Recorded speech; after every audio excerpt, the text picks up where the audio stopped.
కీర్తన్ తండ్రి రాజనారాయణ గారు విశాఖపట్నంలో లీడింగ్ అడ్వకేట్. ఆయనకి బంధుమిత్రుల్లో ధర్మరాజు అని పేరు. కీర్తన్ ఒకడే కొడుకు. అతనికి తోబుట్టువులు లేరు.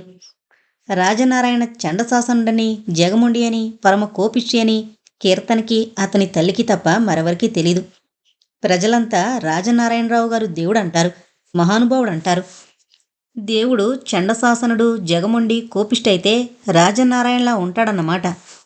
ఏ విషయమైనా ఒకసారి చెప్తాను, మరోసారి చెప్పించుకోకుండా జాగ్రత్త పడ్డం మీ బాధ్యత. నా ఇష్టానికి వ్యతిరేకంగా ఈ ఇంట్లో ఏదీ జరగడానికి వీల్లేదు. మీ ఇష్టాలు కూడా నా పరిధిలో ఉంటే నాకు ఎటువంటి అభ్యంతరం ఉండదు. మీ ఇష్టాలు నా అయిష్టాల జాబితాలో ఉంటే నేను సహించలేను. కాబట్టి నాకు నచ్చని పనులు ఈ ఇంట్లో జరగకుండా, ఈ ఇంటి మనుషులు నాకు అసహ్యం కలిగించే పనులు చేయకుండా జాగ్రత్త పడండి అని వార్నింగ్ ఇస్తుంటాడు రాజనారాయణ. సాధారణంగా ఆ ఇంట్లో గోడ మీద బల్లి కూడా రాజనారాయణ గారికి ఇష్టం లేకపోతే పురుగును కూడా మింగదు. పెరట్లో మల్లెతీగ వారికి ఇష్టం కాబట్టే పూలు పూస్తోంది. ప్రతిరోజు ఉదయమే నిద్రలేచి 5 కిలోమీటర్లు పరిగెత్తిరమ్మని, నిత్యం వ్యాయామం చేయకపోతే నవనాడులు వసంతపిపోతాయని ఆయన కీర్తన్కి ఓసారి చెప్పారు. ఆనాటి నుంచి కీర్తన్ నిత్యం రన్నింగ్కి వెళుతుండేవాడు. కేజీహెచ్ హాస్పిటల్ ప్రాంతాల్లో కీర్తన్ని చూసి చుట్టుముట్టారు 5 అమ్మాయిలు. అందరూ తెల్ల నిక్కర్లు, తెల్ల టీషర్ట్లు వేసుకునున్నారు. హాయ్ కీర్తన్, పలకరించింది స్వాతి. అదే మొదటిసారి ఆమె తనతో మాట్లాడిన సంఘటనగా అతనికి జ్ఞాపకం. ఆమెను ఆ క్షణంలో గుర్తుపట్టని కీర్తన్ అయోమయంగా చూశాడు. మీరు మిమ్మల్ని ఇంతకుముందు చూసినట్లు జ్ఞాపకం రావడం లేదు అన్నాడు కీర్తన్. సరిగ్గా చూడండి, మీ జ్ఞాపక శక్తికి పరీక్ష, నవ్వుతూ అంది స్వాతి. నటోరియస్ కళ్ళు, చెర్రీ పళ్లలా మెరుస్తున్న ఎర్రని పెదవులు, నున్నటి చెంపలు, 1,00,000 రకాల హెయిర్ స్టైల్స్కి మోడలింగ్ చేయగలిగేంత అందమైన ఫ్లెక్సిబుల్ కురులు, ప్రస్తుతానికి పొడిగాటి పోనీటైల్గా ఎత్తుగా బిగించి కట్టడంతో జాక్పాట్ గుర్రంలా హుందాగా కనిపిస్తోంది స్వాతి. చాలా ఎక్స్ప్రెసివ్ ఫేస్. ఆ మొహంలో శతకోటి సున్నిత భావాలు సైతం అభినయానికి అందేంత అద్వితీయమైన ముఖ కవళికలు. ఇదిగో అమ్మాయి, నడ్రోడ్డు మీద పరీక్షలేంటి? అదిగో అలా రెస్టారెంట్లో కాఫీ సిప్ చేస్తూ మాట్లాడుకుందాం అంది మరో అమ్మాయి, స్వాతి ఫ్రెండు. 6 సమీపంలో ఉన్న చిన్న రెస్టారెంట్లోకి చేరుకున్నారు. ఎంత ప్రయత్నించినా జ్ఞాపకం రాలేదు కీర్తన్కి ఆమెనెక్కడ చూశాడో. ఓడిపోయారా చెప్పండి, నేనే జ్ఞాపకం చేస్తాను. ఓకే, ఓడిపోయాను, చెప్పండి. మీరు అడ్వకేట్ రాజనారాయణ గారి ఏకైక పుత్రులు కీర్తన్ గారు, అవునా? అవును. చెన్నకేశవులు గారు మీకు తెలుసా? ఎవరు? అడ్వకేట్ చెన్నకేశవులు గారా? ఎస్, మీ డాడీ దగ్గర అసిస్టెంట్గా చేసి ఇండిపెండెంట్ ప్రాక్టీస్ పెట్టుకున్న చెన్నకేశవులు గారు. తెలుసు, ఆయన మా నాన్న అంది స్వాతి. కీర్తన్ మొహం వికసించింది. ఎస్ ఎస్, ఇప్పుడు జ్ఞాపకం వచ్చింది. అరే, మీకు పెళ్ళైందిగా, మనం కలిసింది మీ పెళ్లిలోనే. నేను, నాన్నగారు, అమ్మ మీ పెళ్లికేగా వచ్చాం అన్నాడు కీర్తన్ ఆమె వంక ఆశ్చర్యంగా చూస్తూ. You are right. కానీ ఇది అన్యాయం స్వాతి గారు. పెళ్లి కూతురు గెటపులో ఒకే ఒక్కసారి కనిపించి హఠాత్తుగా ఏడాది తర్వాత నడ్రోడ్డు మీద కనిపించి గుర్తుపట్టలేదా అని పరీక్ష పెట్టడం అన్యాయం అన్నాడు కీర్తన్. ఓకే, ఒప్పుకుంటున్నాను, నేను చేసింది అన్యాయమే. అందుకు మీరేం శిక్ష విధిస్తారో చెప్పండి, ఐఆమ్ రెడీ అంది స్వాతి సీరియస్గా. నోనో, అవేం మాటలు, సారీ, మీరంత సీరియస్గా తీసుకుంటారని అనుకోలేదు. ఏదో ఫ్రెండ్లీగా అన్నానంతే అన్నాడు కీర్తన్. పొక్కున నవ్వింది స్వాతి. ఏది, షేక్ హ్యాండ్ ఇవ్వండి అంది. ఎందుకు? ఇవ్వండి చెప్తాను అంటూ చెయ్యి ముందుకు చాచాడు. గులాబీ రేకుల్లాంటి సుకుమారమైన స్వాతి చేతివేళ్లు అతనితో కరచాలనం చేస్తుంటే ఆమె స్నేహితురాళ్లు ఒకరి మొహాలొకరు చూసుకునే గుప్తంగా నవ్వుకున్నారు. వెరీ గుడ్ మిస్టర్ కీర్తన్, ఫ్రెండ్లీగా అన్నానన్నారుగా, సో ఈ క్షణం నుంచి మన ఫ్రెండ్స్, ఓకే అంది స్వాతి. ఓకే అన్నాడు కీర్తన్ ఉత్సాహంగా. అది స్వాతి కీర్తన్ల పరిచయానికి నాంది. 1 వారం రోజుల తర్వాత కీర్తన్ ఇంటికి ఫోన్ చేసింది స్వాతి. హాయ్. ఎవరు? మళ్ళీ మొదలైంది, నన్నప్పుడే మరిచిపోయారా? నేనండి బాబు. నా పెళ్లికి మీరు, మీ మమ్మీ, మీ డాడీ వచ్చి అక్షంతలు వేశారే, అడ్వకేట్ చెన్నకేశవులు గారు అమ్మాయిని. ఓ, స్వాతి గారా? ఇదిగో ఈ గార్లు బూర్లు నాకు నచ్చవు కీర్తన్ గారు అందామె. మరి మీరంటున్నారుగా కీర్తన్ గారు అని. అది మగతనానికి, పురుషత్వానికి ఆడదర్పించే నివాళులు, గౌరవం. ఇదిగో దీన్నే పురుషాహంకారానికి ఆజ్యం పోయడం అంటారు. ఆడదానికన్నా మగాడేదో ఉన్నతుడు అనే భావన మీ లేడీస్కి నవనాడుల్లోనూ పాతుకుపోయింది. కాబట్టి స్త్రీ పురుష సమానత్వం సాధ్యం కావడం లేదు అన్నాడు కీర్తన్. ఆహా! స్త్రీజాతి అభ్యున్నత ఉద్యమ చక్రవర్తి వందనం. స్త్రీ సామ్రాజ్య సంరక్షణ ప్రవీణ అభివందనం అంది స్వాతి నవ్వుతూ. ఎందుకండి ఆ వ్యంగ్యం? నేనా మాట సరదా కన్నానని అనుకుంటున్నారా? నోనో, వ్యంగ్యమేం కాదులెండి. నాకు కీర్తన్ గారన్నా, ఆయన అభిప్రాయాలన్నా ఎంతో ఇష్టం అంది స్వాతి. ఆ మాటంటుంటే ఆమె కంఠస్వరం హస్కీగా మారిపోవడం గమనించాడు కీర్తన్. ఆ సాయంత్రమే ఇద్దరూ విశాఖపట్నం బీచ్లో కలుసుకున్నారు. వేరుశనక్కాయలు తింటూ ఎన్నో విషయాలు మాట్లాడుకున్నారిద్దరూ. మీ ఆయన ఏం చేస్తుంటారు అన్నాడు కీర్తన్. అంతవరకు ఎంతో ఆహ్లాదంగా ఉన్న వాతావరణం హఠాత్తుగా మారిపోయింది అతనా ప్రశ్న అడగగానే. కీర్తన్, మా నాన్న నా పెళ్లి ఎంత ఘనంగా జరిపించాడో అంత క్షణికంగా మా దాంపత్యం తెగిపోయింది. అసలు అది పెళ్లి కాదు, వాడసలు మొగుడే కాదు అంది స్వాతి. వాట్? అవును, అడిగినంత కట్నం ఇవ్వడానికి వెనుకాడలేదు నాన్న. ఆ అమ్మాయి నచ్చిందని అతని తల్లి, తండ్రి, అక్క, బావ, అతను అందరూ ప్రకటించారు. వెంటనే పెళ్లి ముహూర్తం నిశ్చయించి పెళ్లి జరిపించారు. శోభనం రాత్రి శాస్త్రోక్తంగా పాల గ్లాస్ తీసుకుని ఆయన గదిలోకి అడుగు పెట్టాను. అతను నా చేతిలోంచి పాల గ్లాస్ అందుకున్నాడు. 2 వేళ్లతో గ్లాసుని అలవోకగా పట్టుకుని, పాలు తాగడం పాత ఫ్యాషన్, బ్రాందీ తాగాలి అంటూ గ్లాసుని ఉద్దేశపూర్వకంగా కిందకి జారి విడిచాడు. నేను షాక్ అయ్యాను.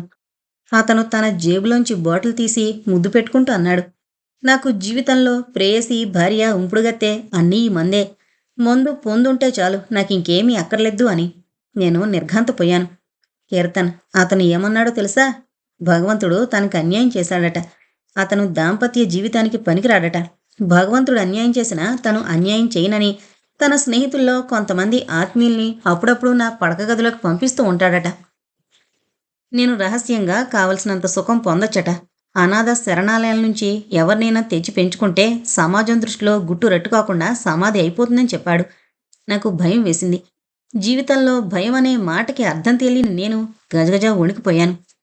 పాదాల మీద పారాణి ఆరకముందే నా పడక గదిలో నెత్తుటి ముగ్గులు వేసి మల్లెలకు బదులుగా మసిబొగ్గులు జల్లేందుకు నా జీవితంలో ప్రవేశించిన ఆ నర్రూప రాక్షసుణ్ణి క్షమించలేకపోయాను. బరస్ట్ అయ్యాను, తిట్టాను, అరిచాను, గోలగోల చేసి గదిలోంచి బయటకొచ్చేశాను. నాన్న గుండెల మీద పడి వెక్కి వెక్కి రోదించాను. ఆ క్షణం తర్వాత మళ్ళీ అతని ఛాయలు నా మీద పడకుండా ఒక అడ్వకేట్గా నాన్న అన్ని జాగ్రత్తలు తీసుకున్నాడు. కానీ ఒక ఆడపిల్లగా నా జీవితంలో పడిన మచ్చ నాకెన్నో ఇబ్బందులు తెచ్చిపెట్టింది. మరో పెళ్లి చేసుకోవడానికి ఎవరూ ముందుకు రాలేదు. బంధుమిత్రుల్లో రకరకాల పుకార్లు, కట్టుకథలు ప్రచారంలోకొచ్చేశాయి. నా కోసం గతంలో ప్రయత్నం చేసిన వాళ్ళంతా ఎవరి నోటికొచ్చినట్టు వాళ్ళు నా బ్రతుకు మీద బురద జల్లారు. నేను 4-5గురితో సంబంధం పెట్టుకున్నానని, అబార్షన్ కూడా చేయించుకున్నానని ప్రచారం చేశారు. నాన్న ఎంతో బాధపడిపోయాడు. నాన్న మానసికంగా ఎంతో కుంగిపోయాడు. అడ్వకేట్గా ప్రాక్టీస్ చేయడానికి కూడా ఆయన వెనుకంజ వేయసాగారు. బాగా తెలిసిన వాళ్ళు, ఆయన గొప్ప అడ్వకేట్ అని నమ్మేవాళ్ళు బలవంతంగా అప్పగించిన కేసులు తప్ప మరేమీ టేకప్ చేసేవారు కాదు. ఆయన్ని మానసికంగా ఆ డిప్రెషన్లోంచి బయటకు లాగడానికి నేనొక ఉపాయం ఆలోచించాను. నేను ఎంతో సంతోషంగా ఉన్నానని ఆయన్ని నమ్మించాలి. అందుకే ఆనాటి నుంచి నేను నాన్న కోసం నటించసాగాను. నా గెటప్ పూర్తిగా మారిపోయింది. చీరలు, జాకెట్లు కట్టడం తగ్గించి పూర్తిగా మోడ్రన్ డ్రెస్సుల్లోకి మారిపోయాను. నాకన్ని విధాలా నచ్చిన మనిషి ఆనాడు పరిచయం అయ్యాడని, అతని సాహచర్యంలో నేనెంతో సుఖంగా ఉంటున్నానని, నా గతమంతా తెలుసుకుని అతను నన్ను పెళ్లి చేసుకోవడానికి ఇష్టపడుతున్నాడని నాన్నకెంతో సంతోషంగా చెప్పాను. నా ఆనందం, నా సంతోషం అతని మీద నేను ఆశించిన దానికన్నా చక్కని ప్రభావం చూపించాయి. ఎంతో హుషారుగా ఆయన తన పనులన్నీ చేసుకోవడం ప్రారంభించారు మళ్ళీ. అయితే మళ్ళీ ఓ పెద్ద సమస్య వచ్చి పడింది కీర్తన్ అంది స్వాతి. ఆమె చెప్పిన గతమంతా ఎంతో ఆసక్తిగా వింటున్న కీర్తన్ ఆమె వంక విస్మయంగా చూశాడు. మళ్ళీ సమస్య ఏంటది అన్నాడు. ఆ అబ్బాయిని ఇంటికి తీసుకురా స్వాతి అని అడుగుతున్నాడు. ప్రతిసారి ఏదో ఒక సాకు చెప్పి తప్పించుకుంటూ వచ్చాను. ఈసారి తప్పించుకోవడం అసాధ్యం. వారం రోజుల్లోగా ఆ అబ్బాయిని ఇంటికి తీసుకెళ్ళకపోతే నన్నే స్వయంగా ఆ అబ్బాయి ఇంటికి వెళ్ళి, ఆ అబ్బాయి ఉన్నాడా? మీ డాడీకి అతను తెలుసా? ఉన్నాడు, నాన్నకి తెలుసు కూడా. అయితే ఇకనే ఆయన్నే వెళ్ళి మాట్లాడమని బాగుంటుంది. కానీ ఆ అబ్బాయికి నాతో అంతగా పరిచయం లేదు. ఒకవేళ పరిచయం అయినా నా కోసం నాన్నతో అబద్ధమాడి నాకు సహాయం చేయగలడో లేదో అంది స్వాతి. ఒక జీవితాన్ని నిలబెట్టడానికి, ఒక మంచి పని జరగడానికి అతను మాత్రం ఎందుకు ఒప్పుకోడు? నిజంగా పెళ్లి చేసుకోమని అడగడం లేదుగా. అతనెవరో చెప్పండి, నేను ఒప్పించడానికి ప్రయత్నిస్తాను అన్నాడు కీర్తన్. మీరే అంది స్వాతి అతని మొహంలోకి అతని కళ్ళలోకి సూటిగా చూస్తూ. ఉలిక్కి పడ్డాడు కీర్తన్ స్వాతి ఆ మాట అనగానే. ఐఎమ్ సారీ కీర్తన్, మీ అనుమతి లేకుండా మీ పేరు ఉపయోగించుకున్నాను. ప్లీజ్ నాకు ఈ ఒక్క సహాయం చేసి పెట్టరు? నాన్న సంతోషంగా ఉండడం కోసం నేను పగడ్బందీగా ఇంతకాలంగా ఆడుతున్న ఈ నాటకం రక్తి కట్టడానికి దయచేసి నాతో సహకరించరు ప్లీజ్? ప్రాధేయపూర్వకంగా అడుగుతోంది స్వాతి. ఆమె మొహంలోకి నిర్నిమేష దృష్టితో చూస్తున్నాడు కీర్తన్. స్వాతికి సహాయం చేయడం అంటే, స్వాతికి ఈ స్థితిలో సహకరించడం అంటే, తను ఆమెను అన్ని విధాలా అర్థం చేసుకుని వివాహం చేసుకోవడానికి సిద్ధపడిన ఆదర్శ యువకుడుగా ఆమె తండ్రికి నమ్మకం కలిగించాలి. స్వాతి, దీనివల్ల భవిష్యత్తులో ఎన్ని కష్టాలు ఎదుర్కోవాల్సి వస్తుందో ఊహించావా? కీర్తన్, నాకు నా భవిష్యత్తు కన్నా నాన్న భవిష్యత్తు ముఖ్యం. ఆయన అసలే హార్ట్ పేషెంట్, బ్లడ్ ప్రెషర్. అమ్మ చనిపోయినప్పుడు హార్ట్అటాక్ వచ్చింది నాన్నకి. నాన్న కూడా చచ్చిపోయి నేను అనాథనైపోతానేమోనని భయం వేసింది. ఆయనకి ఇంకొకసారి అటాక్ వస్తే బ్రతకడం కష్టమన్నారు డాక్టర్లు. ప్లీజ్ కీర్తన్, ఒక ప్రాణం కాపాడడానికి అబద్ధమాడలేవా? చిన్న అబద్ధం అంది స్వాతి. సముద్రపు కెరటాలు ఎగిసిపడుతున్నాయి. బీచ్లో ఇసుకలో కూర్చునున్న కీర్తన్ హృదయంలో అలలు విరుచుకున్నాయి. ఒక ఫ్రెండ్ కోసం, ఒక ప్రాణం కాపాడడం కోసం, ఒక మంచి పని కోసం కొద్దిగా రిస్క్ తీసుకుంటే నష్టమేముంది? ఓకే స్వాతి, కానీ ఒక చిన్న రిక్వెస్ట్. నాకు ఈ ప్రపంచంలో అన్నింటికన్నా అందరికన్నా ప్రియమైంది నాన్న. ఆయన మాట మా నాన్నగారి వ్యక్తిత్వానికి, మా నాన్నగారి మనసుకి గాయం కలగనంత వరకు నీకోసం, నీ తండ్రి కోసం నేను నువ్వు కోరినట్లుగా సహకరించడానికి నాకు ఎటువంటి అభ్యంతరం లేదు అన్నాడు కీర్తన్. స్వాతి మొహం విప్పారింది. ఒక్కసారిగా కీర్తన్ చెయ్యి పట్టుకుని బోల్డని ముద్దులు కురిపిస్తూ thank you very much Keerthan, thank you అందామె. ఆ కళ్ళల్లో ఆనంద సందోహపు అసురుబిందువులు కదలాడాయి. కీర్తన్ స్వాతికి మధ్య రోజురోజుకి చనువు పెరుగుతోంది. ఆమె తండ్రి అడ్వకేట్ చెన్నకేశవులు దృష్టిలో ఆ ఇద్దరూ త్వరలో పెళ్లి చేసుకుంటారు. కీర్తన్, ఎల్లుండి నా బర్త్డే అంది స్వాతి ఓ రోజు. వెరీ గుడ్, హ్యాపీ బర్త్డే, ఇది అడ్వాన్స్ అన్నాడు. అదేం కుదరదు, ఎల్లుండి నాతోనే ఉండాలి. ఫుల్ డే అండ్ నైట్ నా ఇష్టం వచ్చినట్లు నాతోనే స్పెండ్ చేయాలి అంది స్వాతి. ఓకే, ఎక్కడికి వెళదాం?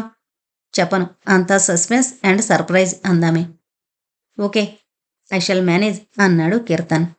మర్నాడు డైనింగ్ టేబుల్ దగ్గర కీర్తన్ టిఫిన్ చేస్తున్నాడు.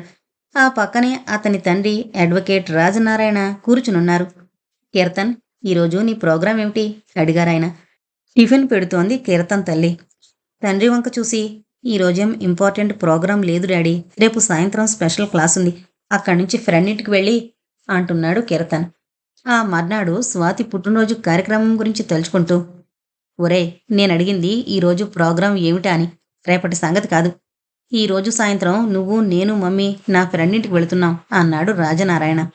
ఓకే ఓకే డాడీ అన్నాడు కీర్తన్ హుషారుగా. ఆ రోజు సాయంత్రం కాలేజీ నుంచి ఇంటికి తొందరగా వచ్చేశాడు. కారులో బయలుదేరి అందరూ రాజనారాయణ గారి మిత్రుడు ఆనందరావు గారింటికి చేరుకున్నారు. ఆనందరావు గారు రిటైర్డ్ ఇన్కమ్ ట్యాక్స్ ఆఫీసర్. ఆయన భార్య రాజేశ్వరి. ఆయనకి 3 పిల్లలు, ఒక అబ్బాయి, 2 అమ్మాయిలు. ఫణిభూషణ్, కృష్ణవేణి, జయ. ఆనందరావు రాజనారాయణ క్లయింటు. ఒకానొక కేసు విషయంలో ఎప్పుడో 12 ఏళ్ల క్రితం ఏర్పడిన పరిచయం, ఇద్దరి మనోభావాల కలయిక వలన, సహృదయత వలన, విలువల అవగాహన వలన చాలా దగ్గరయ్యారు ఒకరికొకరు. ఇద్దరూ క్లబ్ మెంబర్స్. నిత్యం క్లబ్లో కలుసుకోవడం, వృత్తి సంబంధమైన మానసిక ఒత్తిడి నుంచి బయటపడి కాసేపు రిలాక్స్ అయ్యి ఎవరి దారిన వాళ్ళు వెళ్ళిపోయేవారు. ఒకసారి ఆనందరావు పెద్ద కొడుకు ఫణి మేరీ అనే క్రిస్టియన్ అమ్మాయిని ప్రేమించాడని తెలుసుకున్నప్పుడు విపరీతంగా రియాక్ట్ అయ్యాడాయన. అప్పుడు రాజనారాయణ ఆయన్ని క్లబ్లో కూర్చోబెట్టి సముదాయించి కులమత భేదాలు, జాతిని నిర్వీర్యం చేసే మానసిక వ్యాధులని బ్రెయిన్ వాష్ చేశారు. అయినా పంతం పట్టింపు అంత పని చేయించింది. ఫణి ఇంట్లోంచి బయటికి వెళ్ళిపోయాడు. ఆ తర్వాత అతనికో కొడుకు కూడా పుట్టాడు. ప్రస్తుతం మేరీ మళ్లీ నెలతప్పిందని చెప్పాడు ఆనందరావు.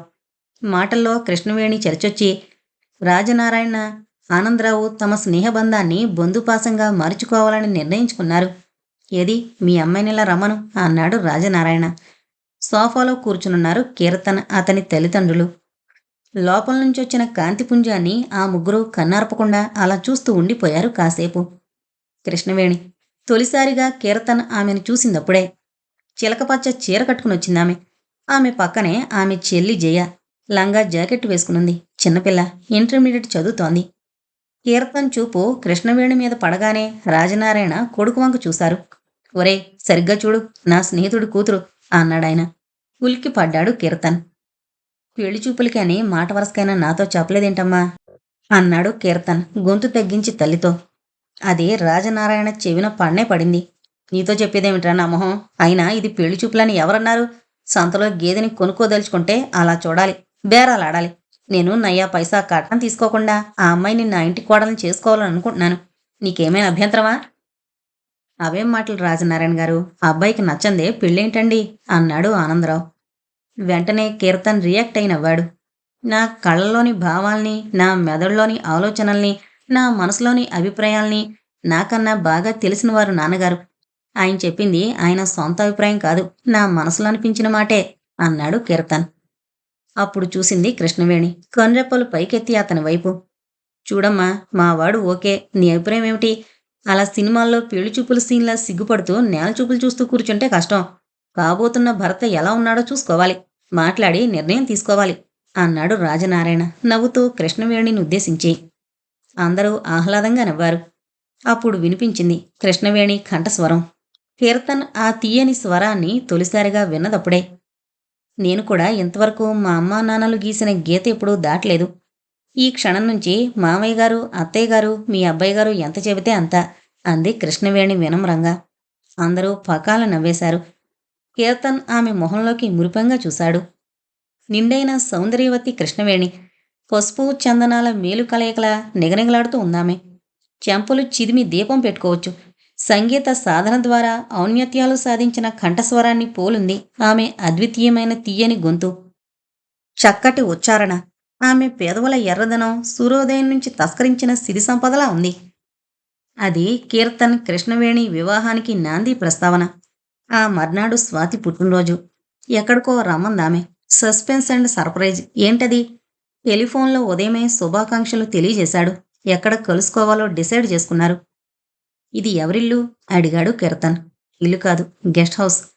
ఎవరిది? మా ఫ్రెండ్ వాళ్ళది. వాళ్ళ నాన్నగారు హైదరాబాదులో ఉంటారు. ఆయనకి హైదరాబాదులో 2 పెద్ద పెద్ద బంగ్లాలున్నాయి. ఈరోజు నా పుట్టినరోజు కదా, ప్రైవసీ కావాలని అడిగాను, తాళాలు సంపాదించాను చెప్పిందామె. స్కూటర్ని పార్క్ చేశారు పోర్టికోలో. చాలా అధునాతనంగా అందంగా ఉంది గెస్ట్ హౌస్. కాంపౌండ్ లోపల అందమైన పూల మొక్కలున్నాయి. అవుట్ హౌస్లో ఒక నల్లగా పొట్టిగా ఉన్న వ్యక్తి ఆమెను చూసి దండలమ్మగారు అన్నాడు. ఏం గౌడయ్య, బాగున్నావా? ఆ, బాగున్నానమ్మా అంటూ వచ్చి ఆమె చేతిలో తాళాల గుత్తి తీసుకుని మెయిన్ బిల్డింగ్ సింహద్వారం తాళం తెరిచాడు. లోపలికెళ్ళి లైట్లు వేశాడు. పెద్ద హాలు, గోడలకి అందమైన ఆయిల్ పెయింటింగ్స్, సోఫాలు, కుర్చీలు, ఖరీదైన కార్పెట్. ఆ హాల్లోంచి మరో గదిలోకి బాల్కనీలోకి దారులున్నాయి. అన్ని గదుల గడియలు తీశాడు గౌడయ్య. కమాన్ కీర్తన్ అని చేయి పట్టుకుని బెడ్రూంలోకి లాక్కుపోయింది. అతనికంతా అయోమయంగా ఉంది. ఎవరిదో గెస్ట్ హౌస్. ఈరోజు ఆమె బర్త్డే. తనొక్కడేనా ఆమె బర్త్డే నాటి అతిథి? ఎంతో అందంగా, ఆహ్లాదంగా, పరిశుభ్రంగా ఉంది బెడ్రూమ్. కర్టెన్ పక్కకు లాగి కుర్చీలో కూర్చున్నారు. స్వాతి మాటలు వినిపిస్తున్నాయి హాల్లోంచి. గౌడయ్య, ఈరోజు నా పుట్టినరోజు, బ్రహ్మాండంగా ఉండాలి ఏర్పాట్లన్నీ. ఏర్పాటు చేసి నువ్వెక్కడికైనా సినిమాకు వెళ్ళిపో అంటోందామె. 5 నిమిషాల తర్వాత ఆమె బెడ్రూంలోకొచ్చింది. బెడ్రూమ్ డోర్ వేసింది. అతన్ని సమీపించి ఎదురుగా నిల్చుంది. ఇటువైపు స్వాతుంటే అటేటో చూస్తావేంటి మగరాయుడు అంది గోముగా. ఒక్క క్షణం ఆమె వంక చూసి గోడ మీదున్న సీనరీ వైపు తల తిప్పుకున్నాడు కీర్తన్. కీర్తన్, ఎందుకలా తల తిప్పుకుంటావు? నా వైపు చూడ్డానికి భయపడుతున్నావా? భయం కాదు స్వాతి, గౌరవం. గౌరవం అంటే మొహంలోకి చూడకూడదా? ఈ గెస్ట్ హౌస్లో నువ్వు నేను, మన మధ్య ఒంటరితనం. నా కోసం నువ్వు, నీ కోసం నేను ఉండగా ఒంటరివాళ్ళం ఎలా అవుతాం కీర్తన్? చూడు స్వాతి, మనం స్నేహితులం. మనం కలిస్తే ఫ్రెండ్స్లా ఉండాలి. ఇలా ప్రేమికుల్లా, కాముకుల్లా ఏకాంతంగా రహస్యంగా కలుసుకోవడం నాకు నచ్చలేదు. పొక్కున నవ్వింది స్వాతి. సమాజానికి భయపడుతున్నావా? కాదు, అంతరాత్మకి, ఆత్మసాక్షికి. అంటే మనం కేవలం ఫ్రెండ్స్గా ఉంటే ఆత్మసాక్షి అడ్డురాదా? రాదు. నిజంగా మనం కలకాలం ఇలా ఫ్రెండ్స్గా ఉండగలమంటావా? చెప్పలేను. ఓకే. అతని ఎదురుగా కూర్చుంది స్వాతి. నేను అందంగా ఉంటానా అంది. ఉంటావని నీకు కూడా తెలుసు. నా గురించి నీకు ఇంకా చాలా విషయాలు తెలుసు. అవన్నీ నువ్వు కూడా ఏకీభవించకపోవచ్చు. ఏంటవి? నా పర్సనాలిటీ. నేను ప్రొవోకింగ్గా, సెక్సీగా ఉంటానని అందామె. కీర్తన్ జవాబు ఇవ్వలేదు. చెప్పు కీర్తన్, ఒప్పుకుంటావా? అతను మాట్లాడలేదు. కేవలం నవ్వి ఊరుకున్నాడు.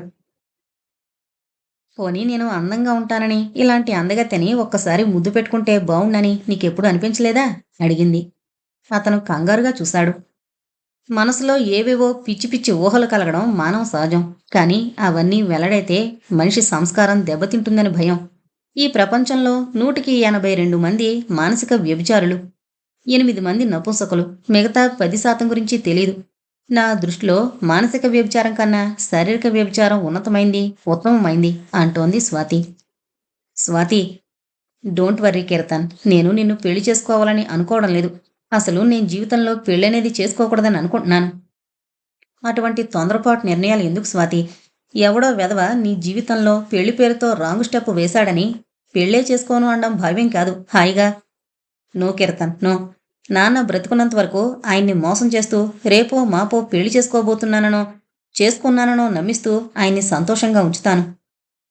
అంతే. ఈ విషయంలో నా నిర్ణయం మారదు. అయితే అని ఆగిపోయింది స్వాతి. నాకు కంపెనీ ఇస్తావా? అంది వెంటనే. కంపెనీ దేనికి? ఆమె కిలకిలా నవ్వింది. నాకు మందు కొట్టాలనుంది అంది. వాట్? ఏం ఆశ్చర్యంగా ఉందా? నోనో, ఆశ్చర్యమేం లేదు. ఓకే, తప్పకుండా. మందొకటే కాదు కీర్తన్, అన్నింట్లో నాకు నీ కంపెనీ కావాలి అని ముందు కొంగి అతని చేయి పట్టుకుని ముద్దు పెట్టుకుంది. I love you kirtan. నీకన్నా ఒకే ఒక్క సంవత్సరం వయసులో పెద్దదాన్ని. అయినా ఐ లైక్ యూ. పెళ్లి కోసం ప్రేమించడం లేదు, నా కోసం. I want you, I need you, I like you kirtan అంటూ లేచి నిల్చుంది స్వాతి. ప్రత్యేకంగా చెప్పనవసరం లేకుండా అర్థమవుతూనే ఉంది స్వాతికి తను కావాలని. అయితే ఆమె కూడా తనకి కావాలా? కావాలని అనిపిస్తోంది. ఆమె పట్ల ప్రేమ కలుగుతోందా? అతను ఆలోచిస్తూనే ఉన్నాడు. ఆమె 2 గ్లాసుల్లో విస్కీ నింపుకునొచ్చింది. ఇంత స్ట్రాంగ్గా నేనెప్పుడోగాని తీసుకోను అన్నాడు కంగారుగా. ఎప్పుడోగాని తీసుకొని వాళ్లే డ్రింక్ని ఎంజాయ్ చేయగలరు డియర్. రోజూ తాగేవాళ్ళకి అది స్వర్గం చూపించదు, నరకం వైపు నడిపిస్తుంది. మొట్టమొదటిసారి ఒక మగాడి ఒడిలో వాలిపోబోతున్నప్పుడు, 2 అపరిచిత శరీరాలు ఒక్కటి కాబోతున్నప్పుడు, 2 హృదయాలు సేద తీరాలనుకున్నప్పుడు, ఇద్దరూ హాయిగా నిర్భయంగా స్వేచ్ఛగా మరో సుందర ప్రపంచంలో వీరవిహారం చెయ్యాలంటే ఆల్కహాల్ ఒక్కటే మధురోపాయం అంటూ గ్లాస్ అందించింది. చీర్స్ అంది. ఒక లార్జ్ సిప్పు కొట్టింది. గ్లాసు కింద పెట్టింది. కీర్తన్, నాకెందుకో ఈ సమాజం, ఈ మనుషులు, ఈ కట్టుబాట్లు, వీటి మీద ద్వేషం. ఈ ఆచారాలు, సిద్ధాంతాలు, పరిధులంటే అసహ్యం. నిజం చెప్పు కీర్తన్, మగాడికున్న స్వేచ్ఛ ఆడదానికి లేకుండా చేస్తోంది మగాడే కాదంటావా? కొంతవరకు మగాడే కారణం. కానీ కొంతవరకు కాదు, పూర్తిగా. ఇది పురుషాధిక్య ప్రపంచం. ఆడదాని జీవన విధానాన్ని నిర్దేశించి నిర్వచించిందే, శాసించింది మగాడు.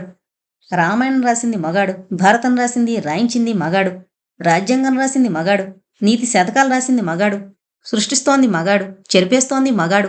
అతనికి తెలుసు, ఆడది సృష్టి స్థితి లైకారక శక్తి అని, ఆదిశక్తి అని, మూలశక్తి అని. అందుకే స్త్రీ ఆధిక్యత పొందకుండా, ప్రాధాన్యత నిలబెట్టుకోకుండా, తన మేలీగో మాత్రమే వర్ధిల్లాలనే కపటమైన స్వార్థంతో ఈ పిచ్చి సిద్ధాంతాలు సృష్టించాడు. కాదనగలవా? స్వాతి, నువ్వు ఎన్నైనా చెప్పు, ఆడదానికి స్వేచ్ఛ ఎందుకు లేదంటే ఆడదానికి ఆడదే శత్రువు. ఈ ఆచారాలు నాన్సెన్స్ అని, ఈ కట్టుబాట్లు మూర్ఖత్వం అని, ఇది మగాడు స్వార్థంతో సృష్టించిన పిచ్చి సిద్ధాంతాల్ని నమ్మే తెలివైన ఆడది ధైర్యంగా ఒక్క ముందడుగు వేస్తే ఆమె సమాధి మీద మొట్టమొదటి ఇటుకని పేర్చేది ఆడది. ఆమె గురించి హీనంగా మాట్లాడి అవమానించేది సాటి ఆడది. ఆడదాని శత్రువు ఆడదే. ఇది మూల కారణం. ఇది ఆడవాళ్ల ప్రధానమైన వీక్ పాయింట్. ఈ పాయింట్నే మగాడు ఎక్స్‌ప్లాయిట్ చేస్తున్నాడు, చేస్తాడు, చేస్తూనే ఉంటాడు అన్నాడు కీర్తన్ గంభీరంగా. అతని వంక విస్మయంగా చూసింది స్వాతి. స్వాతి, నేను సిద్ధాంతాల గురించి, సమాజం గురించి మాట్లాడేంత గొప్పవాణ్ణి కాను. నేను మేధావిని కాను. నీలా జీవితంలో సాహసాలు చెయ్యాలి, ఏటికి ఎదురీదాలేని ప్రయత్నం కూడా చేయలేని ఒక సగటు మానవుణ్ణి. Swathi, I am a very common man. మనిషికుండే సమస్త బలహీనతలు నాకున్నాయి. నేనొక సాధారణమైన మానవుణ్ణి. ఒక జెంటిల్‌మ్యాన్‌లా, ఒక పెద్ద మనిషిలా, ఒక బుద్ధిమంతుళ్లా, ఒక ఉన్నత భావాలు గల మేధావిగా నన్ను నేను ప్రదర్శించుకోవడానికి ప్రయత్నం చేస్తూ ఉంటాను. అందరిలాగే అందమైన ఆడది కనిపిస్తే నాకు కూడా అందరిలాగే భావాలు కలుగుతాయి. కానీ నేను హుందాగా కనిపించడం కోసం, నన్నెవరూ అపార్థం చేసుకోకూడదనే భావనతో, నన్నెవరూ తక్కువ అంచనా వేయకూడదనే స్వార్థంతో మనసులోనే ఆ భావాన్ని అణుచుకుని పరమ పవిత్ర మూర్తిలా ప్రవర్తిస్తూ ఉంటాను. స్వాతి, నువ్వు నాతో ప్రవర్తిస్తున్న పద్ధతి, నాకు నువ్విస్తున్న ప్రాధాన్యత, నాతో నువ్వు సన్నిహితంగా ఉండాలని చేస్తున్న ప్రయత్నం నాకు అర్థం కాలేదని అనుకుంటున్నావా?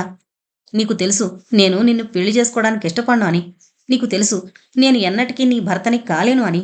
అయినా నాకు నీలో అణువణువు కిక్కిస్తోంది. అందమైన కళ్ళు, అపూర్వమైన ఒళ్ళు, ఎర్రని పెదవులు, గుండ్రటి భుజాలు, వంపులు.